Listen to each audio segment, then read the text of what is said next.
Hello and welcome. Good afternoon, good evening, or good morning, wherever you are in the world. Welcome to our mining pitch battle, where miners get to pitch investors for a virtual $1 million. We've got a fantastic lineup today. So without further ado, let me hand you over to our host, Jochen Staiger, founder and chief editor from Commodity TV. A warm welcome to you, Jochen. Welcome, Andrew. Also, warm welcome from my side, and welcome to everybody listening and watching us today. Famous mining pitch battle with Minds and Money. Always delighted to be the MC here and to see great companies and great judges. As you know, this is done like Dragon's Den, or in German, die Höhle der Löwen, but we are much more polite, of course. But still, we want to face some nice and hard questions, because this is what we are here for.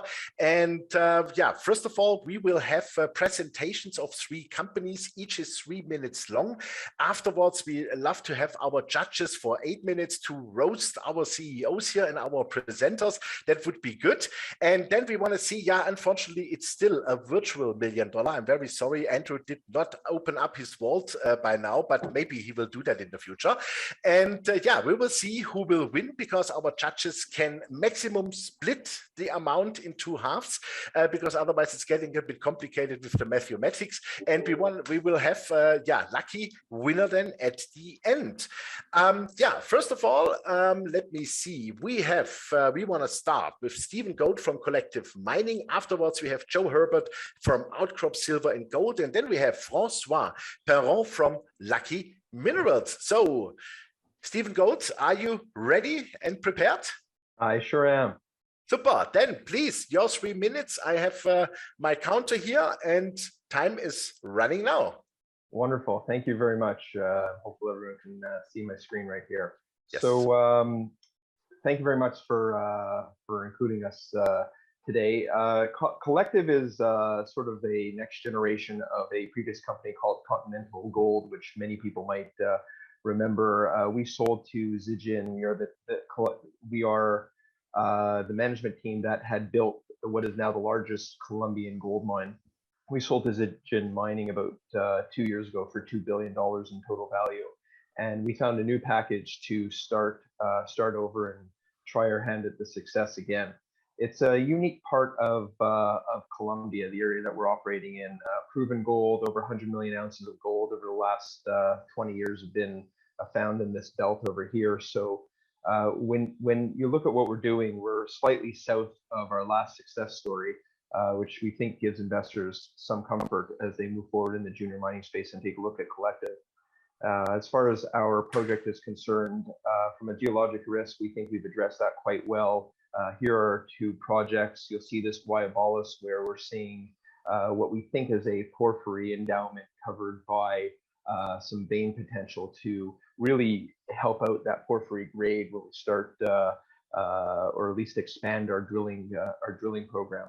In the game of closeology that of course we all play so well in the junior mining space, we are not just near, but we are literally sharing a fence with the nearly 10 million ounce Marmato Deeps mine owned by Auramet Gold that's going into production this year. So we were lucky enough to put together this contiguous land package over here that from a geologic standpoint, if you like what they're doing just to the southeast, you'll probably love what we're doing just to the north, just to the northwest. Country risk, of course, Colombia, top tier ranking and ease of doing business in Latin America. Modern infrastructure is abound. Equipment is widely available. Infrastructure, communications, road access, port access, name it, Colombia has it all. And of course, most importantly, as we navigate through our drilling program, we're not even a year old. We had gone public last spring, and at the moment we have nearly $25 million in cash, fully funded, low financial risk from an investor's perspective, and we are planning a 20,000 meter drill program. We're about 6,000 meters into that already, so we're well funded for the balance of the year. We're going to be reporting drill results certainly over the course of the next month and thereon into the balance of the year on a fairly regular basis. So if you like news, and hopefully that our drill results reflect our sampling and our geophysical and our IP work, then we think Collective is going to be quite an interesting story as our drilling plays out and as assays come in and as we demonstrate to the market, that hopefully we have what we've been talking about. Perfect, 3 minutes. Super, thank you very much. Yeah, and as I did not forget our judges, but I wanted to do it in the second tranche here because otherwise it's confusing with so many names. We have 4 judges. We have Behnken from Auramet International. We have Fred White from Medea Capital Partners, Willem Middelkoop from Commodity Discovery Fund, and last but not least, I should have named the beautiful lady first, Aline Carnizelo, Portfolio Manager from Pala Investments. So 8 minutes for you guys, please. Questions to Stephen. Yeah, I'll start if that's okay, Jochen. Please. Stephen, Fred White here. So, interesting story. Can you tell us about the exploration you've done so far and what in that exploration excites you? Sure, Fred. So what we've done, we started with, of course, sampling at certain projects, certain targets within our projects, done some IP work, and of course started our drilling. And what we're seeing is really a unique scenario where we believe that we have the porphyry system that feeds into the 10 million. I think someone's sharing a screen here on a different company. Joe, can you please get rid of the share screening? Because, yeah. Okay, sorry about that. So basically, we think we have the porphyry system that feeds into that 10 million ounce resource to the southeast at Marmato. So from an exploration standpoint, what we're starting to see, and of course we're early in our drill program, what we're starting to see is not just a porphyry system, but there's an overprint of a CBM vein situation. So we particularly like and have been looking for that porphyry system, but it's really an added bonus to increase that grade when we're looking at what we have from a vein situation, just overlaying that. Great, thanks. Yes, Finn, please. You've not done any rock chip sampling or anything else like that, gravimetrics or anything like that? Yeah, we've done some sampling, which has led us ultimately to find out, obviously, where our particular drill targets have been, seeing upwards of 200, 300, 400 grams gold and 700, 800 grams silver. And that's what's interesting about this, because we didn't expect to see these porphyry systems come right at surface that we're seeing. And so when we're drilling, we're actually seeing it right from surface all the way down. Whereas I think in a more typical porphyry situation, we would have had at least a little bit more of sort of a dead zone before we'd hit that. So that was not just a nice surprise. Our sampling led us to where we were ultimately going to find this material from surface. Yes, Finn? And you raised, did you raise 25 million at the listing? We did in an RTO. Okay, and what's your market cap and how many warrants have you got at the moment? So at the moment, we've got about 48, 49 million basic shares outstanding, about 51 fully diluted. The company has, it's about $150 million market cap at present, and management and one insider, one fund own about 70% of the company. So it's a pretty tight share base, for good or for bad. Thanks. You're welcome. Mm-hmm. Can you say some of the funds which are in? I prefer not. Okay. Some of them are private. Good. Next question. Yeah, maybe I can ask a question. Has there been any historic drilling, and what's the exploration budget, and when will drilling start? All right. So historically, there hasn't been much. It's an oddly unexplored area. Colombia is sort of having its moment now, where the rest of Latin America had it about 20 years ago. So what we're seeing is majors coming in all around us and to the north. When we had gotten involved in Continental, that was sort of all just starting at that point. So it's a largely unexplored area, notwithstanding there's been 100 million ounces of gold discovered over the last 20 years. Our exploration budget for this year will run at approximately $13 million, and drilling has already started. We started last late summer, early fall, 2 small discoveries, and we're continuing as we speak. Was that 15 million?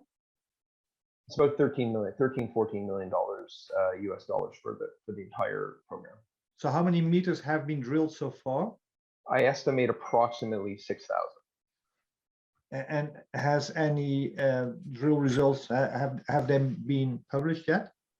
Yes, some have, although I think, like the rest of the industry, we're waiting for assays. Our primary project target rather is something called Olympus.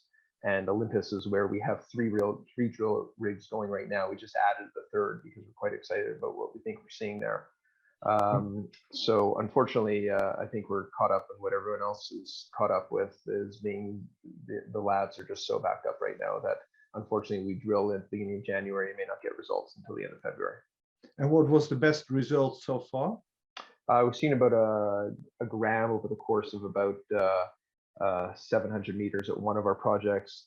But in our current project, which is really the flagship, sort of the primary target, we're waiting for those. We're waiting for those assays as we speak. Thank you. You're welcome. I have also a question, because we saw on your map that you are surrounding Marmato, and Marmato is with Arius Gold, as you said, and GCM mining is holding, I think, 27 or 30% in Arius Gold. It looks to me like, because I interviewed them this morning, that they are building really here a big growing national champion. So would that for you be an exit strategy to work together with Arius, or do you say, no, we make the bride as look as good and then we do it by ourselves, or we consider something? Well, we certainly haven't sat down and said that's the plan. What they want to do, of course, besides in their boardroom. What I would say is that you know, we are directly to the northwest. We have quite a large land package. Would it be attractive to them? Possibly. It's beyond us why no one took this parcel of land, although we have our theories because it was owned by different people. You had spent time to try to amalgamate it. So I'm not going to speak to what our friends at Arius Gold would do, but I can tell you one thing, that with their presence in the area, in what is a very safe mining jurisdiction within Colombia, this is what they've done for 500 years. If anything, their success has already demonstrated something that's actually been helping us as we've been building our company. Questions? And your management, to just run through your management at the moment, you know, is it mainly geologists and or is it a broad range of skills? No, it's so at the corporate level, it's the same group that had built and sold Continental Gold, and we have Richard Tosel and Dave Reading, who both are Richard in particular, who's probably one of the world-renowned experts on porphyries, is working with us as well. So we've combined the know-how of Continental Gold and the expertise of porphyry system, and we think we've created quite a strong team to lead the company. One more question, easy time. How have you found operating in Colombia? What's that been like? Well, it's as I said, I think 20 years ago, when the resource boom sort of just started at the beginning of the 2000s, I think there was some apprehension to going to Colombia for obvious reasons, from a security standpoint, certainly in our area, but broadly speaking in the country, it's as safe and as developed as you're going to find anywhere. The security issues are really centered around the border of Venezuela, and not at all where we are. We've actually found it quite accommodating because the area in which we're operating, there are dozens of artisanal mines whose communities are very familiar with the mining industry. They're not scared by it. They're very well aware of what's required to bring mines to production, whether small or large. We have a tremendous talent pool within those communities. The ESG side, we spend a ton of money and time and resources to make sure that people are cooperating with us, and we make it mutually beneficial. So long answer, short question, it's been quite accommodating. Super, perfect. Thank you very much. That was the first round of Q&A. Thanks for your presentation, answering all the questions. And we move on to our second contestant. This is Joe Hebert, the President CEO of Outcrop Silver and Gold. So, Joseph, the floor is yours. Thank you. Outcrop has an emerging discovery. We're in the discovery to compliant resource stage this year, 2022. And I think it's a good investment time. We have a team of warfinders, VP and CEO combined, with primary lead on at least 6 silver gold discoveries, discovery to mine. We have an emerging discovery and steady growth of a resource, of a drill-defined resource potential area that now is over 2.1 kilometers long. It's a world-class system. We have 60 kilometers of high-grade silver veins on 36,000 hectares. We have very high grade, 114 drill intercepts with a weighted average grade of 1,340 grams silver per ton over, equivalent per ton over 0.8 meters. We're relatively de-risked for the stage we're at, 190 core holes, 8 very large high-grade shoots defined, and 8 high-quality targets drill ready.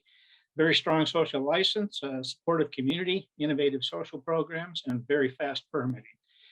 We think we're building a mine. We just put out the other day a guidance for a fourth quarter 22 to 2022 maiden resource of between 45 and 55 million silver equivalent ounces at 550 to 750 equivalent grams silver per ton with the proper BCSC disclaimers.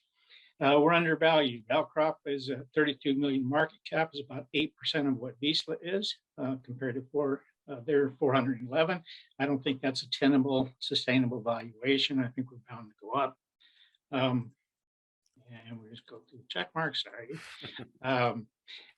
Investments versus activities. Okay, on top, invest here, quarter 2022. We have a maiden resource guidance in the first half and second half of 2022. We'll be drilling 26,500 meters. Q4, yeah, we expect a nice return there when we do hit our guidance of 45 to 55 million ounces. And beyond that, we'll just have a continued appreciation as we delineate new shoots and incorporate them in future resource reports. This is just what year to date, what return on $1 million would look like as of today. That would be $590,000. And basically our appreciation year to date is 59%. So it's that kind of pricing with reflective value. It's a tremendous opportunity to make a several bagger. Mm-hmm. You have still 20 seconds. You're fine? I'm good. Super, perfect. Thank you very much. In front of the time, I like it. Yeah, then 8 minutes for our judges, please. Who wants to start? If I can Aline, start, just looking at you, could you describe a little bit how you're sitting in your financial situation, how well funded you are, and how long would that take in your drilling program?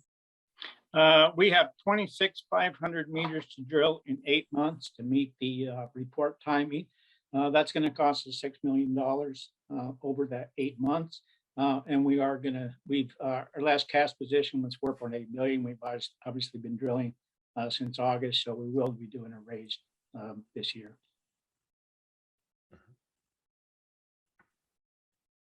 Hi, Joseph, I'll jump in here.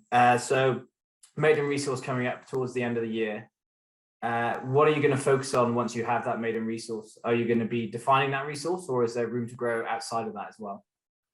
No, really, we decided in order to present a clear path to the market that we would do a maiden resource when we thought we had an attractive number, but simultaneously we're going to be drilling multiple targets in up to 16 kilometers of veins with kilograms silver in trenches at surface. Could you talk a little bit about the region and the access to infrastructure overall? A comment on the infrastructure. It's a drive-up property. There's a transmission line, electrical transmission line over part of the property. Water can be easily developed on the project itself. Excellent community support, very quick permitting. We're on our 190th hole under the same permit, basically. And very, very good security conditions. You said you wanted to bring this to market, so resource statement, and then what you move into a PEA and then a BFS. What does those timelines look like, and how large do you think this mine will become? We'll complete the drilling program necessary 8 months from now. We're going to give ourselves that quarter to do any additional work, to do any met we need to put out the resource report. We could take it immediately into a PEA, but I think we'd like to get the balance of the compliant ounces higher. The way we look at the property in connection with the work that's been done in the past, we have the potential of discovering about 4.9 million ounces silver equivalent for every kilometer of vein. So we'll be drilling 16 kilometers in this 8 months of the year, and at least at some exploration stage, and then definition at the same time, and ultimately we'll be drilling 60 kilometers of vein. Big. Okay, and production, estimated ounces, or you don't want to go there? I really don't think I can go there. And in fact, I'm not sure that we want to mine it. It might be better for us to do the exact same thing with other advanced properties we have. We would probably look at a monetization, but not anytime soon. Or we may or may not look at a very favorable termed JV where we would retain interest. If you don't want to mine this yourself, how many ounces will be needed to make this project an interesting one for one of the silver producers? I think you would, my idea of it, or my perspective would be they would be looking for 100 million ounces plus silver equivalent. Now, how long will it take you to reach that point? I think that we can publish the 50 million this year. I think we can do as much the following year if we maintain the 3 drill rigs continuously subject to financing. In another year? What did you say? Sorry, I missed that. Yeah, I think, like I say, it would take quite a bit of drilling, but that would be with 3 rigs, 3,600 meters a month. We've hit this near resource report stage with about 30,000 meters. It'll take another 9,000 meters for delineation, and then I think that same amount of drilling in the course at 3,600 meters a month, we would be roughly in the same position to do another resource report equivalent to what we're at now. But how many years it will take you then to reach the 100 million? I would say probably at the rate we want to drill now at 3,600 meters a month, I would say another 14 months from the publishing of the first one. And when you want to do another raise, you said this year? We have as part of our bought financing with Mackey of 9 million, we have a ATM at the market facility. We may use that if we want to, if we think our price is going to appreciate substantially, which it seems to be doing right now. But in any case, we would probably, we wouldn't raise the total 6 million, but we might raise half of that. Okay, might be interested.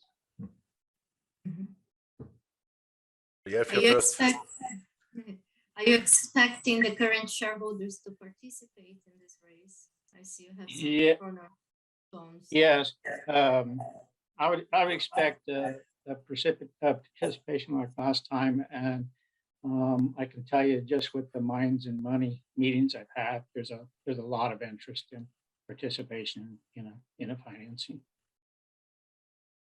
And that's real, not virtual. Yes. Question, maybe I missed it, but you said silver equivalent. So what is the silver share in your commodities you want to bring in the resource, and what other metals do you have? It's effectively gold and silver. There's a small amount of local zinc, lead zinc, maybe up to 1%. It's almost nominal with respect to the equivalency. But that equivalent grade is 7.5 grams gold, 860 grams silver. Well, so still time for a question? Yeah, certainly. So in your presentation there, you mentioned Vizsla as a comp. at 411 million. You're currently sat at 32. What does Vizsla have compared to what you're targeting for your maiden resource?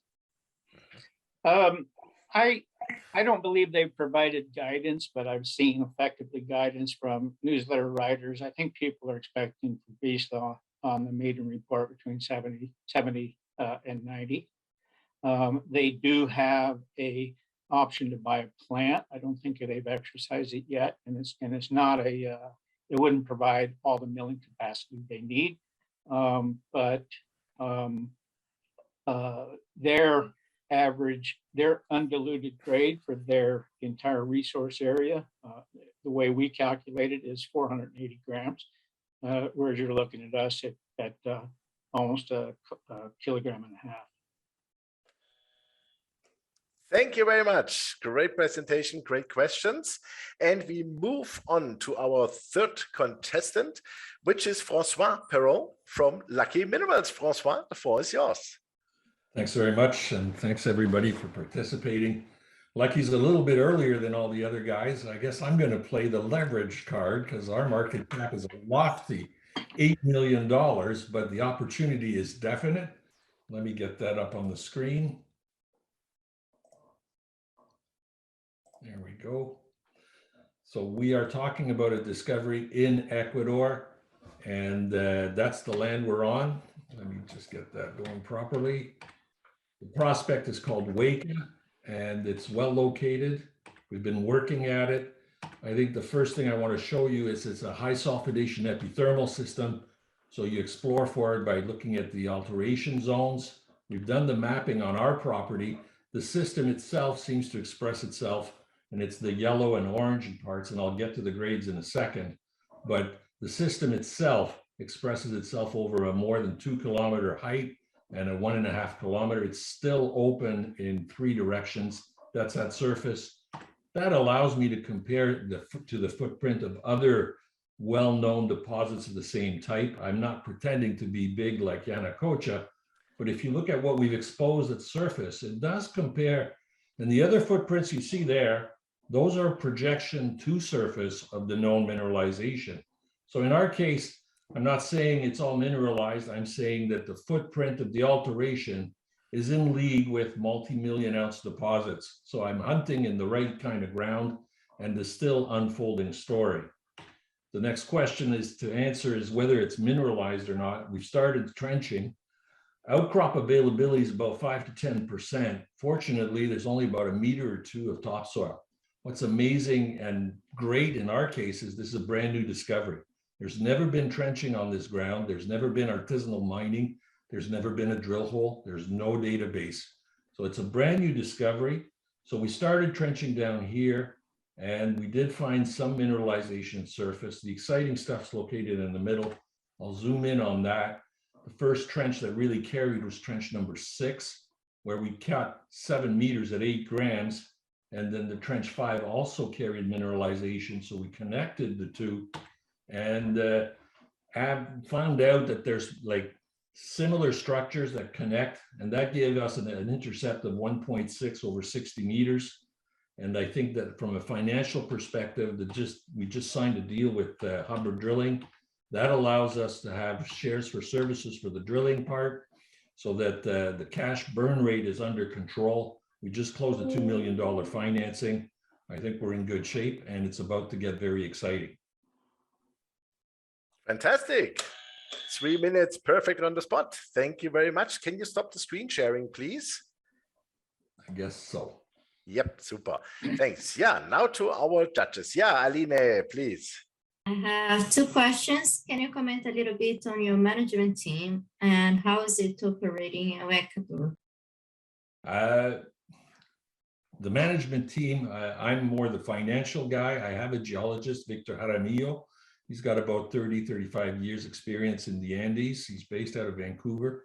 Rest of the team are all Ecuadorians, Ecuadorinos, including Santiago Yepe as the country manager. He used to run ENAMI, the state exploration company, who's also the president of the Chamber of Mines for 2 terms. Very well connected. So we know how to operate in Ecuador. 95% of I have about a team of 40 people right now. They're all Ecuadorians. And I find the attitude is really good. Permitting's a little longer than I would like, but very doable. What is the permitting stages you have ahead of you? Right now, we're operating under a regime called scout drilling. So it allows us to do pick and shovel kind of work for the trenching. So these are all hand dug. And the other thing that we have to truck the water to the drill sites. My project will be road accessible, so that I'm building, like I'm getting that done right now or in the coming weeks. And that's the scout drilling permit. When we get to a larger degree, once I've exceeded something like a 45 platforms, okay, we have to get, and that permitting process is already underway. So, and at the same time, we're permitting to be able to draw water from the local sources.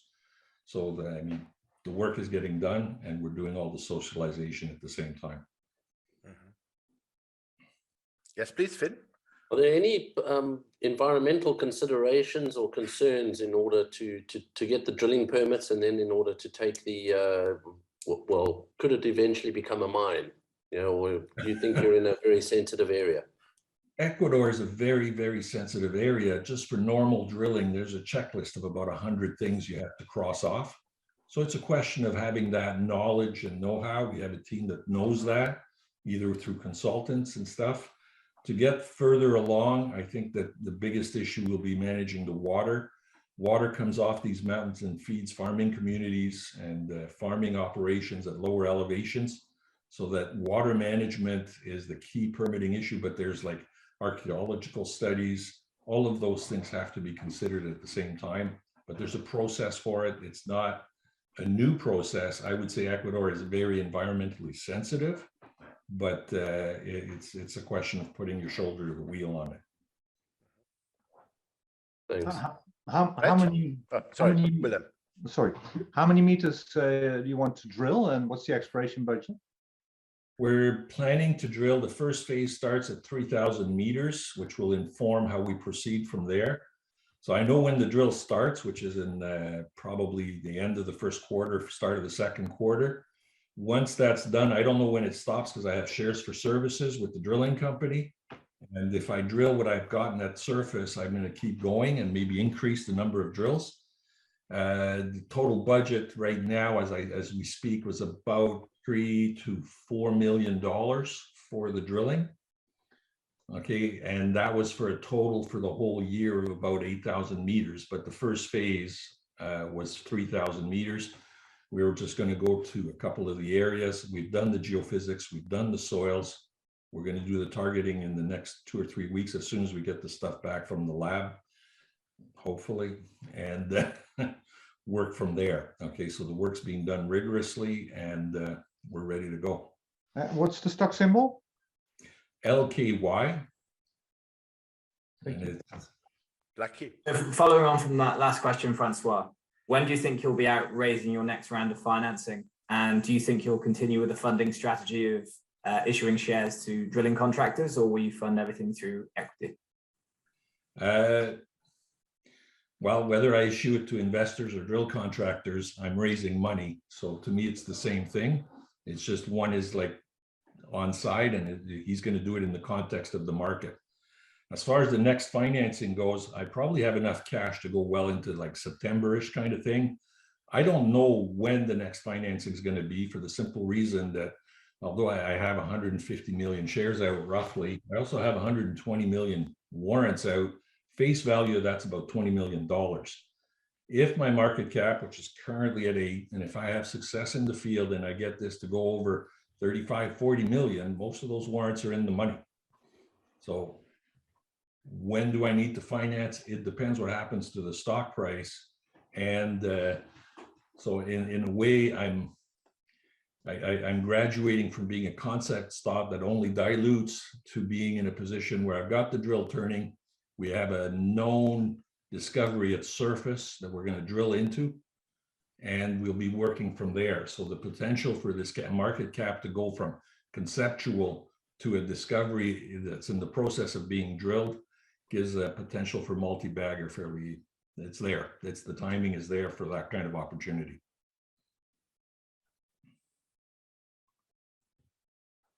Questions? What are your holding costs and how large is your land package? The holding Annual. costs are almost $550,000 US a year. I think that's one of the biggest obstacles for junior companies to go into Ecuador. I would also comment that, you know, right now the canister is still frozen, so there's limited capability to enter into Ecuador. That's the biggest obstacle. Our package is 550 square kilometers, and on that basis, I'm trying to trim some of it. It's really hard because, I mean, even at the other prospects I'm not going to be drilling this year, I've cut like 20 meters of plus more than 0.3 grams in at surface in trenches, but I just don't have time to go there right now. Mm-hmm. Can you comment a bit more on that share structure? Because if I got that correct, 8 million market cap and 150 million shares and 120 million warrants. What happened there in the past? Sins that we have to atone for. No. When you're exploring and it costs you $500,000 US every year, and you're not even putting anything up on the board, you have to like not try and do things piecemeal. You have to like attack the property with boots on the ground. That only happened 18 months ago. We've had this for 4 years. We had a major looking at some of the porphyry potential, but that caused a lot of damage to the balance sheet while we were in those discussions. And it also took our focus off the ground game. Okay, and I think we've had boots on the ground for the last 18 months. We're not disappointed with what's coming back from there. We have a lot of active prospect. I only talked about Weka today because that's what I'm going to drill. So it's like, I think there's a lot going on there, but where does the share count come from? It comes from all the dilution without discovery. As soon as you discover, it becomes anti-dilutive, and that's what the point where we are today. And I'm inviting people to join me. Okay, super. Thank you. And that's exactly the 8 minutes. Thank you very much for answering the questions and also for the presentation. Now it's up to our judges. When you comment on the company, please give us 2-3 sentences why you have done your choice and to whom you want to give the money. So now, ladies first. Aline, please let us know, what do you want to do? Okay, I will give my $1 million to the property at Santa Ana with Mr. Hebert. I think he did a good job explaining the asset and also where you are in the next steps. Is also a little bit, it seems a little bit further developed, which makes me more comfortable. So that's where I will go. Okay, so you go for Outcrop Silver and Gold. Super, thank you. Fred, you are next. Yeah, thanks, Jochen. I'm going to go for Collective. I like the story. I like the experience of the team, but really it was the excitement of what could potentially be there in terms of scale, being right next to 10 million ounce property, having a porphyry and vein setting. It's quite exciting. So that's where my million is going. Okay, thank you. Willem, you are next. Yeah, well, Aline, she just stole my lines because I wanted to express myself actually in the same way because I like the valuation. I like that it's a silver discovery, mainly silver discovery. Compared to Vizsla, it's very, very tempting valuation.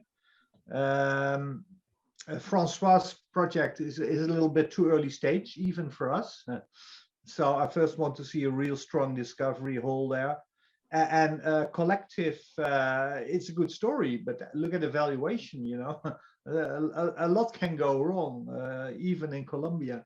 And then with the current valuation, hey, you know, you can go down 90% in a few weeks. So I'm not predicting it, but that's holding me back. Yeah, hopefully not. You are predicting it because Stephen would not like it. That's for sure. We've all seen it. We've all seen it happen. Yeah, we have seen everything. That's right. Finn, then please, to whom do you give your $1 million? Please unmute yourself. We cannot hear you.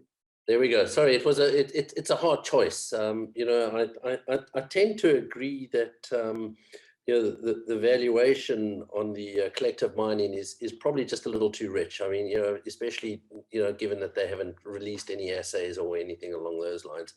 I'm going to go with Lucky Minerals, mainly because I'm a betting man, and if anything is going to go up quite a few times, they just need a couple of exceptional drill holes. They've already got the channels, they're operating in the country, and I think if they get lucky over there, you're gonna that $10 million can very quickly become $100 million market cap, and that's a 10 bagger, and that's exciting.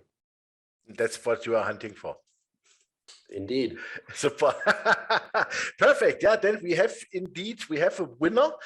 We have a lucky winner, but not Lucky Minerals. It is Outcrop Silver and Gold.